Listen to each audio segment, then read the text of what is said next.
на 1 февруар минатата година на пешачки премин кај УЈП, билна аптека, значи тој пешачки многу е познат. Ме удри или ме прегази мотор. Тоа се случи сред бел ден, значи во некои ладневни часови, околу 2 часот и 20 на минути. Скоро го поминав половина пешачки, каде што две коли ми застана, како што се лентите, гледајќи од спротивниот правец да не доаѓаат возила, затоа што често се случува да не застанат. Гледајќи во спротивниот правец, јас само почувствував удар и видов како ѓонот од чизмата ми лета. И тогаш сватив дека всушност мотор ме удрил, всушност ми го прегазил левото стапало. Среќа што бев доста присебна за да се задржам, за да не паднам или случајно да некоја друго возило или автомобил не ме удри од другата страна. И го поминав пешачкиот до крај и почекав во надеж дека некој ќе ми помогне. Меѓутоа, за жал никој не застана ниту да праша како сум, ниту да помогне, да се понуди да ме пренесе до градската болница, бивша градска болница е во близина, да ме однесе, да видиме дали сепак каква е повредата. Во тој момент, човек, пошто е во шок, не размислува. Јас сама тргнав до болницата, затоа што чувствував голема топлина и некоја чудна болка, тоа е се уште свежо. И тргнав во болницата и таму викнаа веќе полиција и следува прегледите кои што се рутински, од рентген и преглед од доктор, за да се установи дека всушност е скршеница на стапалото и каде што ќе треба да се стави во мирување, тоест во гипс. Она што беше најстрашното што не ја видов хуманоста на луѓето кои што го видоа ударот. Најстрашното е тоа што моторот кој што всушност ме прегазил, тој избега и не застана. И тоа е можеби едно осликување на нашата култура, на нашето секојдневие, затоа што на секого може тоа да му се случи, без разлика со што се бави, како се бави, сите сме учесници во сообраќајот, без разлика дали сме пешаци или сме со некое моторно возило. Тоа е она што мене навистина малце ме зачуди.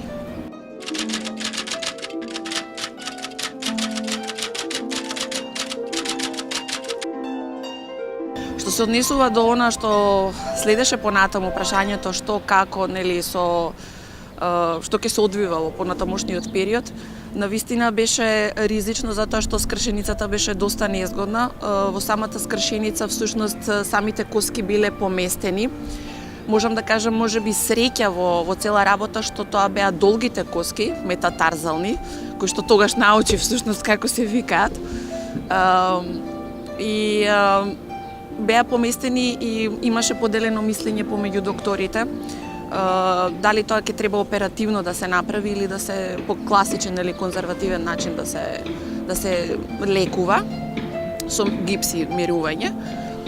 Она што за мене беше прашање, не само тоа што дека стапалото е нашата основа на целото тело со кое што ние чекориме и одиме, меѓутоа јас нозете ги користам и во свирењето на харфа.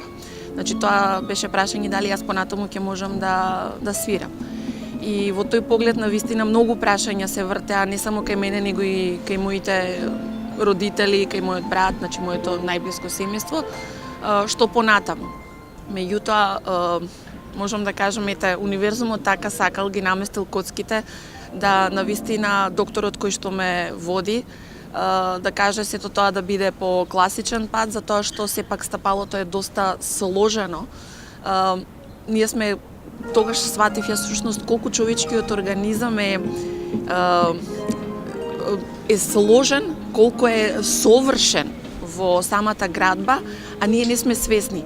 Сето е толку блиску, коските, тетивите, мускулите, крвните садови, што навистина со оперативен зафат можеби би настанала компликација, од тие, што би се рекло, од двете зла го избегнавме, по големото, отидовме на класичниот и сега после година дена можам да кажам дека во рете се уште оди лекувањето во смисла за здравувањето.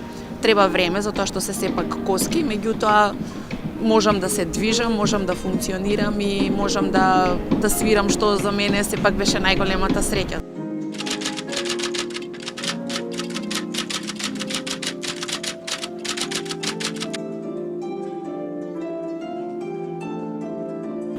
Ние сме луѓе, секој има, нели, да кажам, тие лоши денови, мисли кога ќе те нападнат, што понатаму, како, па зошто мене, па нели, меѓутоа тоа не прашува, едноставно сваќате дека ништо не е случајно.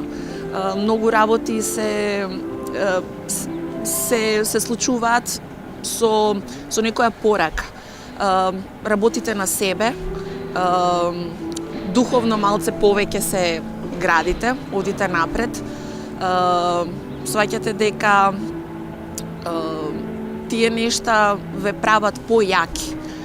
Иако бев спречена да свирам на харфата, слушав музика доста на харфа, каде што дела кои што сакам да ги изведувам, каде што ќе ме водат, каде што нели нормално визуализирате дека вие повторно се враќате на животот и на она што сакате да го работите.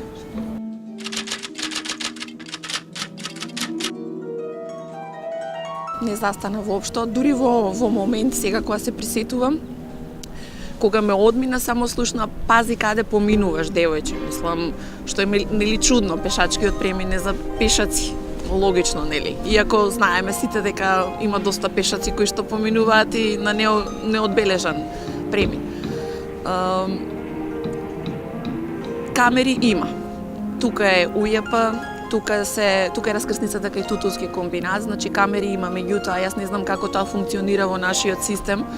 Тоа морало, нели, обвинителството да превземе, да покрене постапка, меѓутоа тоа се оди, нели, од самиот полицаец кој што ни ја земал изјавата, нели, за да се покрене сета таа истрага за да се најде. Меѓутоа еве до ден денес тоа заташкува негде, меѓутоа, нели, јас сум само еден мал дел од многу случаеви кои што ни се случуваат во нашава земја, за жал, кои што не заради ништо друго, него секому може да се случи грешка, секому може да се случи и несреќа. Меѓутоа, да не се повторува.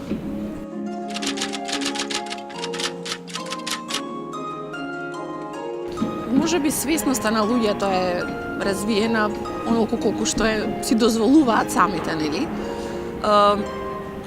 Не знам, хуманоста, тука веќе прашање, нели, на хуманоста, да видите на човек на кој што без разлика, постар човек кога поминува, па ќе сакате да му помогнете, нели, на улица или да му помогнете дали носи тешко или небитно, значи имаме милион случаеви, меѓутоа во овој случај, пошто се работи за сообраќај, а свесни сме дека многу несреќи ни се случуваат, за жал некои знаат и да бидат трагични, со трагичен крај. Во случајов јас можам да кажам голема благодарност до универзумот што ете останав на стапалото, што сепак сум жива, здрава и сум тука и продолжувам со животот понатаму. Доколку управувате со некое моторно возило, без разлика дали е кола или е мотор, не брзајте за да фатите зелено светло ако веќе се менува, нели, на жолтото, ако веќе се враќа. 10 секунди, 30 секунди или минута може да ви го спаси животот и тоа е најважното. Можете се да вратите, меѓутоа животот не можете да го вратите.